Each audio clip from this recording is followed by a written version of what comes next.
Good morning, everyone. Welcome to another episode of Vietnam Innovators. I'm your host, Hảo. Thank you for tuning in every single week and supporting the show, our team, and the guests, of course. We've got a special guest. His name is Andy Han. I've seen him all around town at events, at coffee shops, at restaurants, and where we're saying hi. We know each other. I can't say very well, but hopefully after today, we'll learn a little bit more about each other. Andy's up to something pretty awesome and new. He was the CEO of a real estate company in the past, a really respected and big one that's doing big projects, especially in 2TM these days. But he's moved on to a new project, which we'll hear about today. I saw some photos of you and your partners on Facebook, and I was like, I want to get this story. Let's hear more from Andy. Andy, welcome to the studio. Thank you. Thanks for the invitation. Yes.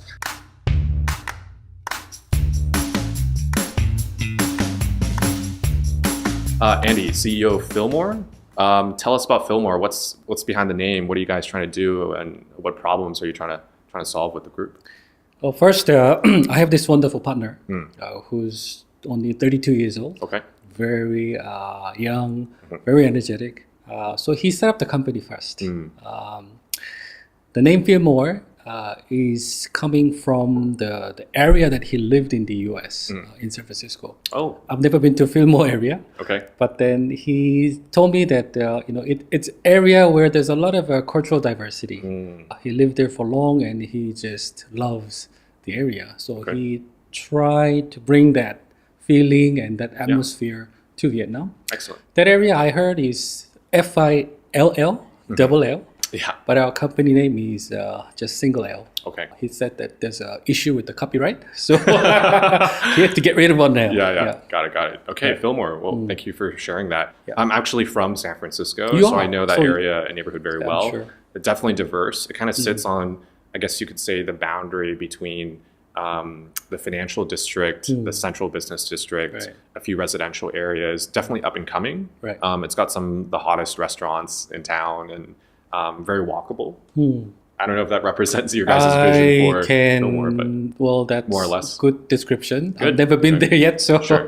thanks for the information. yeah, Yes. excellent. Yes. And tell us about the partners that you have. So one of them is, as you mentioned, essentially a millennial. Yes, he's a MZ generation. Yeah. So we have him as a chairman. Okay. He's the majority shareholder. One other shareholder who is half Vietnamese, Okay. and, half French. Yes. He also has a very stable business in Vietnam, well respected. Okay.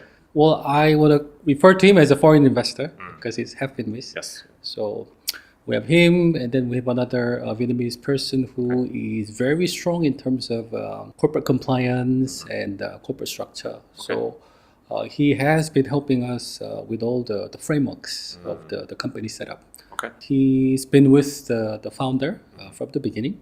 And I happen to be the one who joined at the later stage. Sure. Yeah, so it's mainly four of us in the board of directors, and then I'm taking the CEO role and investor as well. Got it. I mean, you're the main operator essentially, right? Yes. You've got decades of real estate experience. And before we go into Filmore, maybe you can share what you've done in the past, especially in the Vietnam context. Right. I mean, I know you through Son Kim Land, Right. Which is one of the bigger developers in Vietnam, doing pretty innovative high-end projects. Right. Maybe you can share about that experience, what brought you to Vietnam even in the first place. Right. So I came to Vietnam in 2006. That time it was because of my family business. My family was running a construction company and wanting to see an opportunity in Vietnam. So we came, we looked at the few, we couldn't really close the deal. But then this golf course project came along, which was, now it's called the Twin Doves Golf Course in Binh Duong province, in the Binh Duong new city. So we came, we signed the MOU and signed the JV all in 2006. Had the first 9-hole opening in 2009, another 9-hole 2010, and then fully operational of 27 holes in 2011. And it's still there to this day? Yes, it's there. We were trying to make the best golf course in Ho Chi Minh City at least. We spent a lot of money. I've been to so many golf courses in Southeast Asia, including Korea. So at least at that time, when I was in charge of the company and the golf club, it was the best. I say it was because I don't go there now. And I mean, I'm not the one who's running, so it has to be from the people who go there that says it's good or bad, right? So I just say it was best for sure. In terms of the scale of the golf course, the clubhouse. The clubhouse was the first, humongous and very modern style golf clubhouse that we built. After we built that, all other golf courses in this area, they start to renovate the clubhouses. So they try to, increase the standard. Right. To so keep up. we were the one who really raised the bar in the beginning. But the thing was, the golf course is in Binzeng. I have a house in Ho Chi Minh City, so I travel back and forth every day. The golf course project was a 27-hole golf course, plus, all these residentials that's next to the golf course, right? So there were about 1,500 apartments to be built, 250 villas that's surrounding the golf course, 450 mixed use an area. But that never took place because the Binzeng New City was sort of isolated. Yeah. Golf course was doing good. But the residentials, we had to wait because, after the financial crisis in 2008, Vietnam was pretty hit hard. And it just took a while for the country to recover. And Ho Chi Minh City started to recover because the Congress passed the foreign investment law, allowing the foreigners to buy houses. Okay.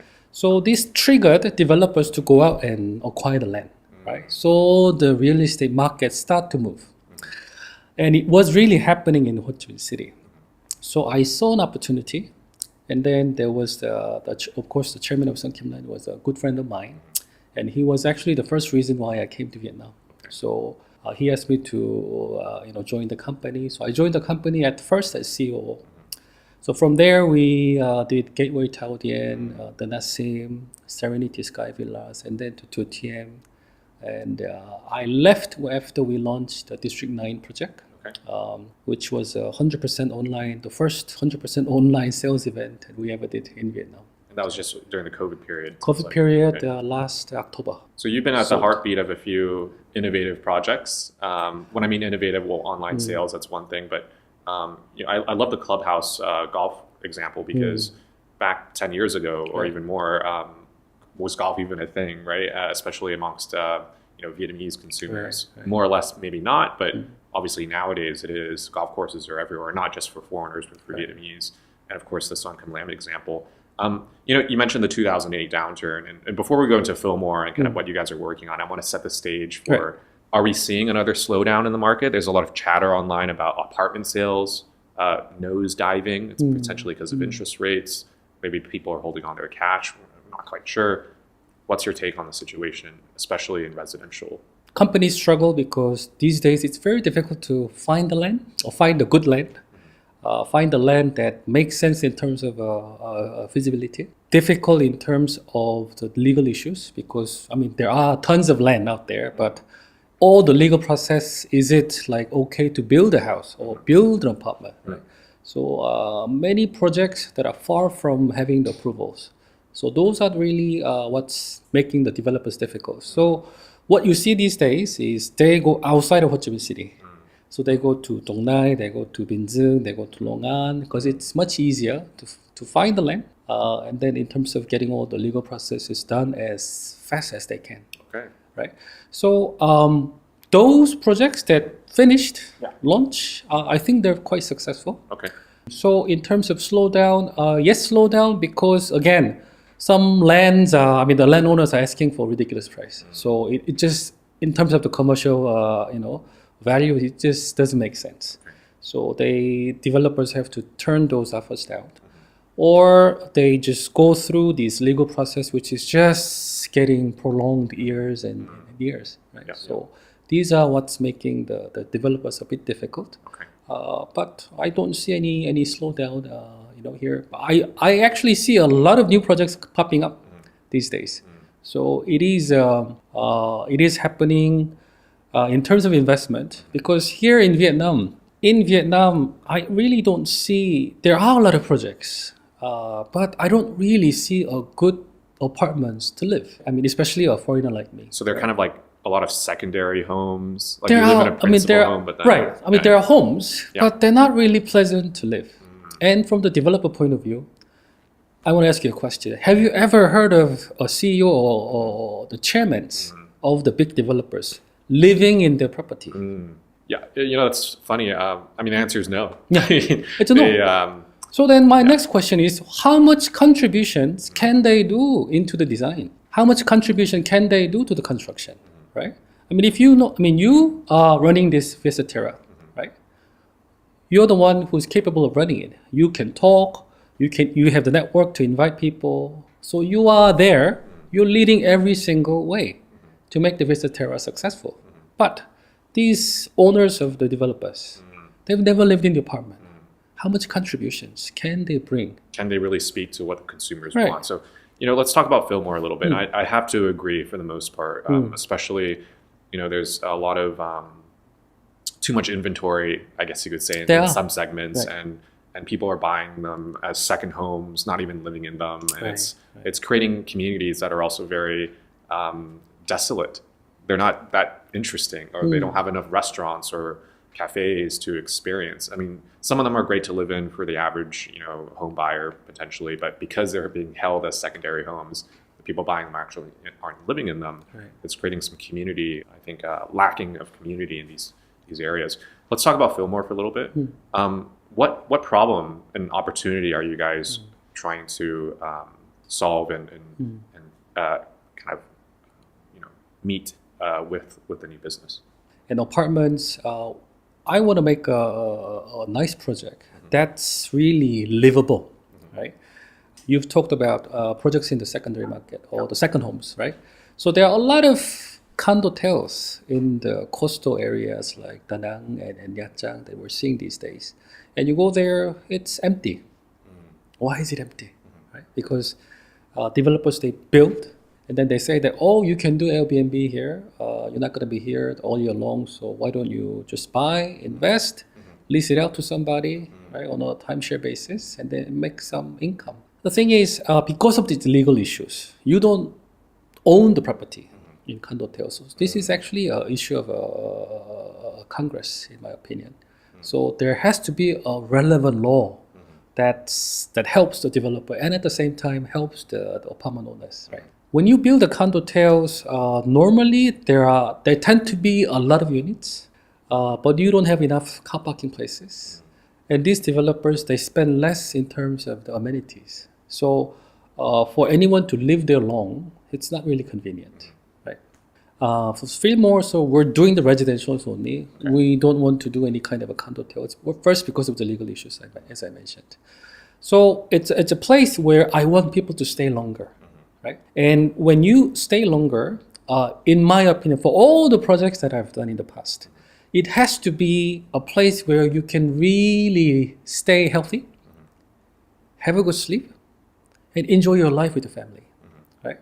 And I mean, I say it's simple, but there's a lot of things that, that does contribute to having a good sleep, enjoying your life with the family.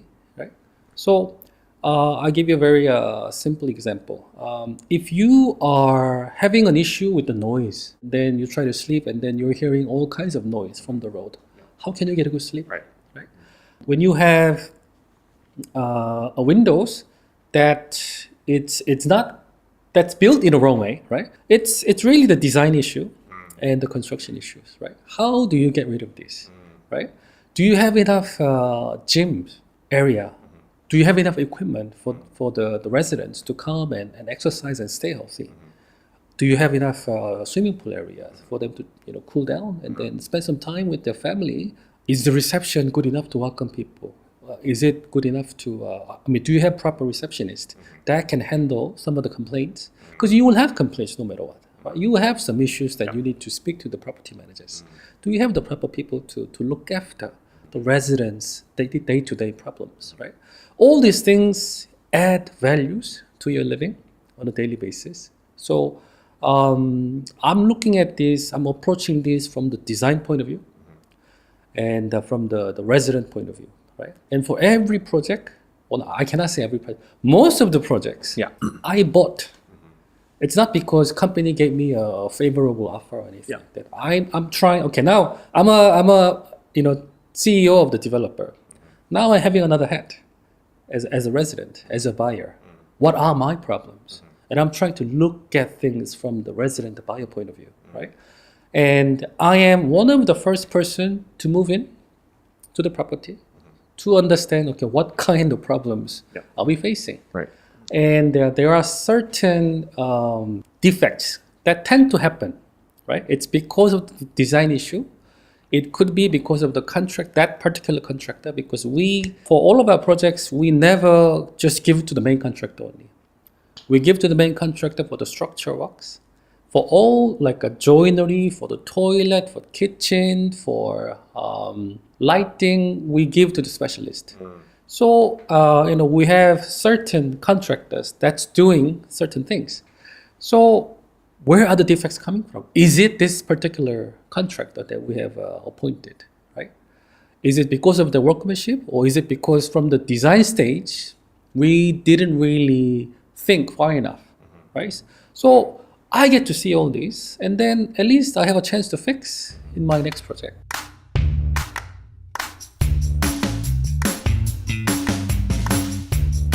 Who's the future home buyer of a Filmore project? Is it like everyone from high net worth individuals? Is it the more like, there's a group that we call Henrys at Viet Cetera. Are you familiar with this term, Henrys? So we call them high earning, but not rich yet. The idea that there's a population of, especially young people, that make much more income than the average person or any other generation before them. And as a result, they have more money to spend. Right. And if you think about this group, are they going to be able to afford the penthouse at Empire City or these other projects? Well, no. But do they have enough money to save towards, a nicer apartment than some of the, lower to middle class income properties? Probably. I'm curious, what is the profile of a customer of a future Filmore property? It's actually everybody. But it really depends on where the land is and where we are doing the project. Our first project happened to be in Da Nang, in front of the Han River. Okay. Why Da Nang? Well, it was Da Nang prior to my time, before I joined the company. So chairman, he first started this project 2 years ago. And when I joined, we already finished the substructure. So we were into the superstructure. So for that particular project, our target is the luxury rich people. And it is in Da Nang, so our focus is more on people outside of Da Nang, like people from Hanoi or from Ho Chi Minh City, also in Da Nang, but we don't think the ratio from Da Nang will be high. And the type of development we're doing there is because we're selling prices about $5,000 or higher. So we have to target, or focus is more on the rich people who have multiple houses already in Ho Chi Minh City or Hanoi. But in here, Ho Chi Minh City, we have, or I would say the south, we have land in Binh Duong, in Toyomot, the old capital of Binh Duong province. We have lands in Binh Chanh and Nha Be. So these are areas where, it's perfectly suitable for Henry people, right?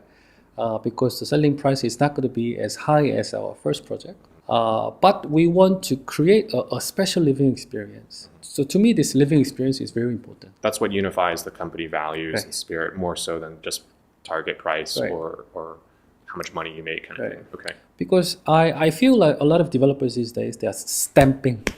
So it's like, what's the difference from one building to another? I think the developers are thinking of apartments as a financial instrument, meaning they're not really putting the souls or spending enough time to make that development special. How big is each Filmore development? Not that big at the moment. For the Filmore Da Nang, we have 2 or 6 units, which is not that big. And mostly it's 1 bedrooms and 2 bedrooms. And how many in total is the inventory? 206. 206 units. So it's not it's 25-story building. I'm not a very high rise, but it is a high rise. Okay. Here in the south, so we're still going through the process. So it's still high rise. I still don't know how many units we can do. But the one in Nha Be will be pretty big because we have about 9 hectares. So it's pretty big. That's a whole little mini city. you can do quite a lot there, probably. And then we're trying to acquire more projects at the moment. So we're speaking to a lot of landowners. Some are giving us a hard time, but some are looking okay. Okay. Right. I mentioned a little bit about the values of Filmore and some of the target customers you guys have.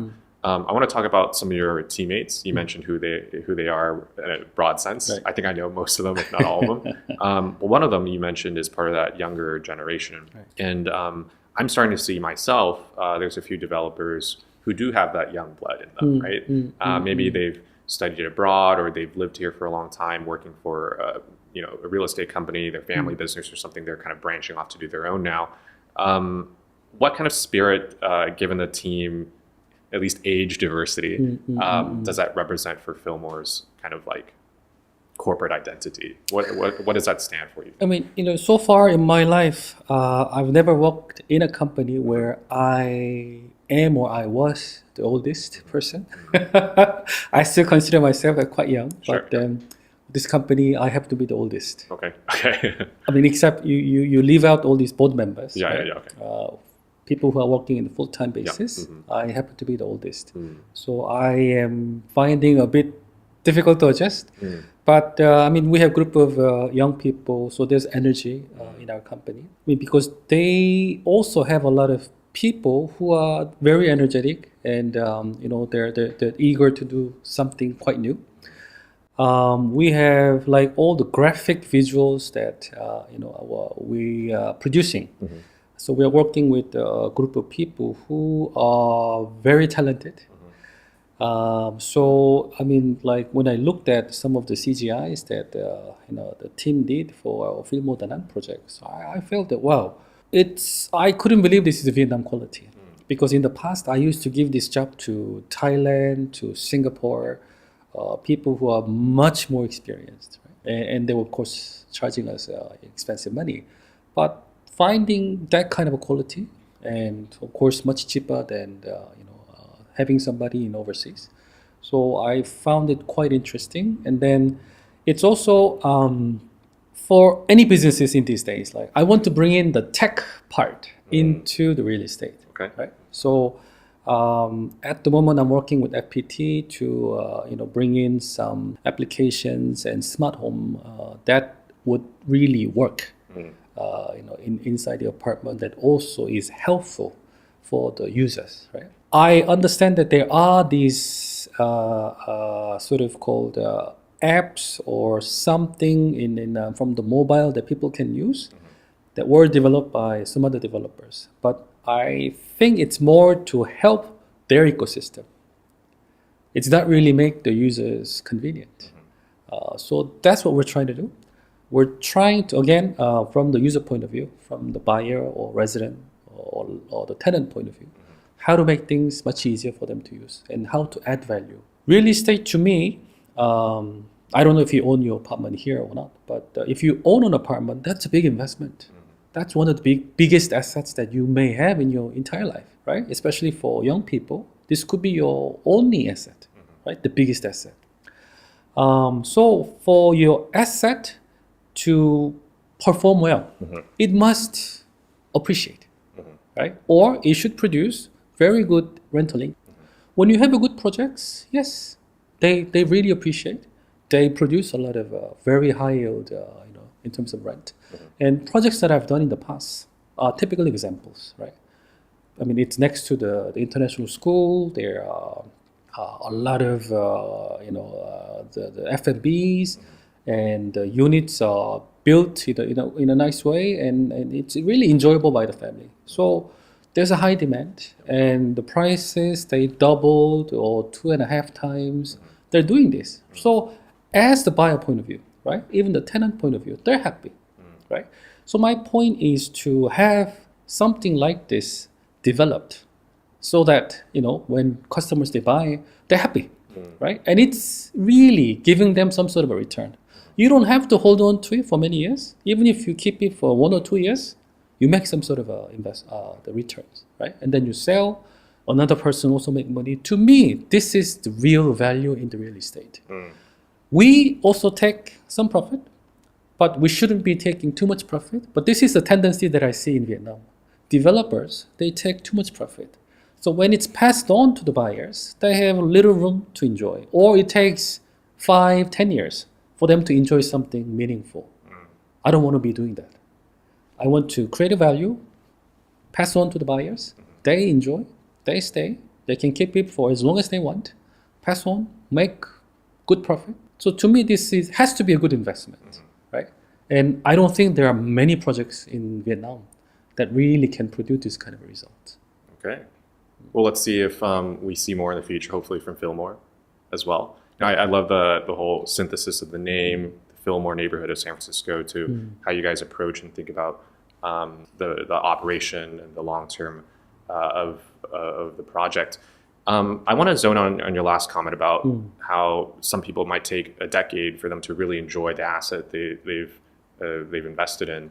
The amount of time it takes now, if you look at the average monthly income of a young Vietnamese person, they're probably calculating the time it takes to buy a property. And then on top of that, once they buy it, it takes a long time to appreciate or to get real value. I guess you can frame it as opportunities do young people have when it comes to buying real estate these days. Maybe just you can share a couple notes about that. Like, should a young person be thinking about real estate? How should they be thinking about it? I'd love to hear. I think they should. Fortunately, these days you have access to mortgage loans, right? So depending on how much income you have, you still can buy, right? I don't think you should be buying something that's really stressful, right? So compared to what you can earn, and then I'm sure you can find something. Here in Vietnam, I mean, metro, we haven't seen it yet, right? But we know where the metro's lines are going, right? So if you look at projects that are next to these metro lines, the price are already pretty high. So these factors are already reflected, right? But nevertheless, what's the beauty of the metro line is that, for example, here the last stop is in District 9, or inside Thu Duc City, right? You can still live that far. I mean, when we drive a motorbike or car, it's 25 to 30 minute drive. So in our mind, we feel like, oh, that's far. Yeah.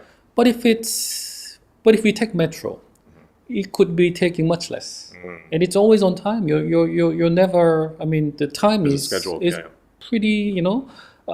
straightforward. So when you can live that far out, and you still get to enjoy the space, you still live inside a nice apartment, then I think it's a really good investment, and it's a very good place for you to live.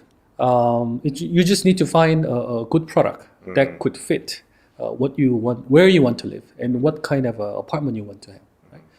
And here in Vietnam, I mean, you still have a chance to buy an apartment that's not yet built, right? So there's a pre-sale happen, so you buy, you're paying installment. You can pay up to 30% and then get some financing from the bank, after you pay 30%.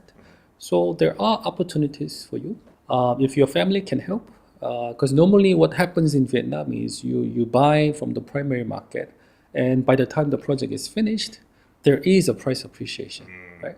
So depending on how good the project is, sometimes, like I've seen cases in tiềm more than double, right? I don't think you're going to see that in elsewhere, but at least 20-30% price appreciation is going to be there, right? So you have to spend time identifying what is a good project. Is the developer reputable? Is the design something that I like, right? Is it close to these infrastructures that's going to be coming up soon? So those are the things that you want to look for. Okay. And I mean, you don't want to be. I mean, there are a lot of townhouse projects or villa projects where they are built a long time ago, and you pass by and you don't really see people living. So I feel these are ghost houses. It's sad to. It's really sad, right? And they are, as I said, it's like a stamping. It's just there's no difference. It's just right everywhere. I don't know what kind of a community they have. When you are living in an apartment or residential area, you need to have a good community, and a community that works. People there, they're trying to gather, they're trying to talk. What can we do to improve our place? I mean, you spend a lot of efforts, and then the community becomes better over time. But if there's no activity or no community, right, formed, then what good is it as a residential property, right? So stay in a place where there are people, right? In my opinion, whether it's a commercial or residential, right, traffic is the most important. Where do you think is the cheapest land price in Vietnam? I mean, it's far away from the city center at the moment, at least. Mountains, right? probably. Mountains, okay. Right? Because why? Nobody live. Nobody coming, right? Where is the most expensive land in Ho Chi Minh City? Right at the here. moment, right? Where we are, right in the middle of the Because city. here we have a lot of traffic. People are coming to eat, to work, to see something. I mean, there's for all kinds of reasons we're coming. So traffic is very important, right? And traffic can be enhanced when there are better infrastructures, right? When we have roads built, when we have highways, when we have bus lines, 10, 20, 30 bus lines, stopping. We have metro stations, 2, 3 crossing. Think about it, right? And then we're going to have millions of people walking, right? So I say this to my people. Probably the most expensive land is where there are a lot of people stepping on the land. If nobody is stepping on the land, that's the cheapest area in the earth. If you see constant stepping of people, that's where probably the most expensive, area. So I would say, without knowing too much, the future Filmore developments, you guys really think about the ground floor spaces, right? Yes, how to activate them, how to make them public, activated spaces. Right. So that's really important for us. Yeah. But here also there are some legal challenges because in typical Vietnamese projects, whether in Ho Chi Minh City or Hanoi or Da Nang, there are some regulations where developer have to put a lot of space to commercial area. It's like zoning. It's a zoning, right? And it's the ratio. But when you have too much commercial inside a residential project, you can't really make use of it well, right? Ground floors you can probably fill up. But how many coffee shops can you have? Right. Second, third, and sometimes fourth. What can you bring, right? If it's really, place like this, quite easy to fill up. But in the residential district, this is where people are supposed to live, not so much on the commercials, right? So when the ratio for commercial is too high, it's causing a bit of a headache for developers. Fortunately, for our first project, we don't have that many commercial area. So it's just the right size. So we are going to have something it's not for the sake of how much rent can we generate. Our approach is never like that. It's really what this commercial retail can help or bring more value to the residential properties above. That's our primary focus. We think about it in the same way. We're digital real estate, et cetera. The more people we have listening to today's podcast or visiting the website, there's obviously more value that you can create. Right. But if you create, short-term hits kind of thing that create virality, but then they leave really fast, or maybe people don't even come at all because the content's not relevant, your brand suffers, the real estate suffers as a result. So long-term thinking, public, active spaces, consistency, sounds like those are the values and trends. Right. Andy, we're nearing the end of our podcast today, but I always like to ask, and people are very curious, I'm sure, as a startup, new company coming together. Are you guys hiring at Filmore, and for what kind of people? Are they young people, experienced people? What roles are those? I'd love to hear from you about We're that. hiring. We still need a lot of people, and everything starts with people, right? So to me, this human value is the most important. As long as you can speak English, will be better. Okay. Then you have that way you can talk to Andy. Yeah, Yeah. you have a chance to talk to me. Definitely, experience is something that we're looking for, but it's okay. You may not be so experienced because we're not always looking for director levels or manager level. It could be executive levels, but people who are really energetic, eager to learn, people who are seeing this or listening to this podcast, they can feel free to join our company. Excellent. Well, great. Well, you heard it from Andy himself. For those listening in or tuning in, Filmore is hiring. They're starting to build first in Da Nang, but many other projects in the south Vietnam and hopefully the rest of the country very soon as well. Filmore, CEO of Filmore, we have Andy on the show. Thank you so much for joining the show, Andy. Wish the best of luck to you and your colleagues and your teammates about this new project.